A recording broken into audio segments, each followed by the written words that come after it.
Sandy says read, and welcome to the channel. You guys, today we are going to do a review and discussion. This is Stargate SG1, 4 Dragons. Diana, our author, she captured a lot of good stuff in this book. And she did something that I very much appreciated. First of all, she captured Samantha Carter very well. She captured that character beautifully.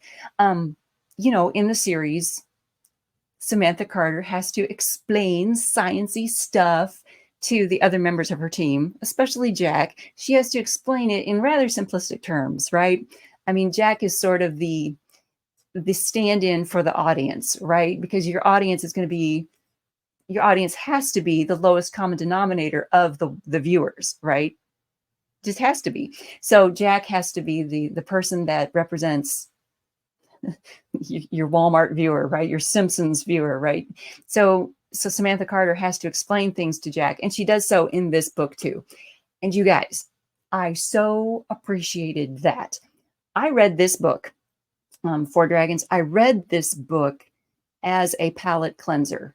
I read this book because I wanted something fun, simple, easy, just enjoyable. I love Stargate. In case that's not coming through here, I love Stargate SG1. I don't know how many times I've watched the whole series all the way through. I knew I was going to enjoy this book, and I did. I picked this up because I'm reading another science fiction book right now, The 3-Body Problem, and it is a problem. I'm not enjoying it. The science in it is making me crazy. I don't like it when I have to stop reading a book to look something up and research how it works. Don't make me do that. If you're an author, don't make me do legwork to read your book. Don't do that. So this was beautiful. This was wonderful. And on page 233, we have an example of how to do your science fiction. This was lovely. Okay, so we have let's see, we have Colonel O'Neill and Samantha Carter. They're in the enemy's lair, and it's hot. They're on their way to shut down this emitter that's emitting energy. Let me put it that way. They're on their way there, and it's overly warm. And she explains to Jack why it's overly warm. There's deep science going on here, okay? But Samantha explains it. Listen to this. All right.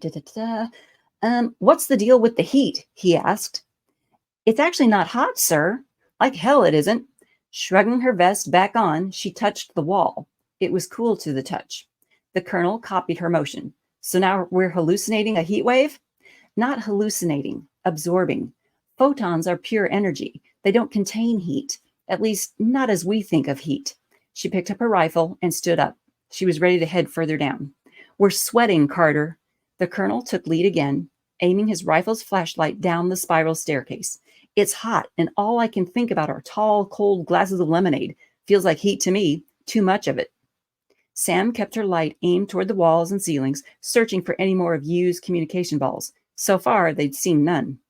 That's because when an atom absorbs photonic energy, the result is heat. Our bodies are made up of atoms. Therefore, the more absorption, the more heat. I get it. He stopped and touched the wall again. I'm not a brainiac, Carter, but isn't everything made of atoms? That's the part I can't figure out, sir. By all rights, the wall should be, yes. So should our rifles, but they're not. She placed her palm on her holster. The modified Zat was warm. This doesn't make sense. Okay, so she's explaining to him, and we, the audience, are getting through their dialogue how this heat is being transferred, how the photons are working it. I mean, we're getting it. We're understanding the science. It's being explained to us through dialogue and action and motion. And it's, I don't want to say it's dumbed down, but it's made simple enough that your lowest common denominator reader is getting it and getting it easily. And it's fun. The science fiction is fun. I don't have to go look up photons and energy transfer and heat. I don't have to go look that up on a YouTube channel and figure out how it works. There you go. Yay. Not that I have anger issues over it. I enjoyed it very much. You guys, thumbs up, all the thumbs up for good dragony clock reading challenge, fun science fiction. What this book does, what science fiction is supposed to do. It took me out of this world. It didn't make me work too hard. It was just good.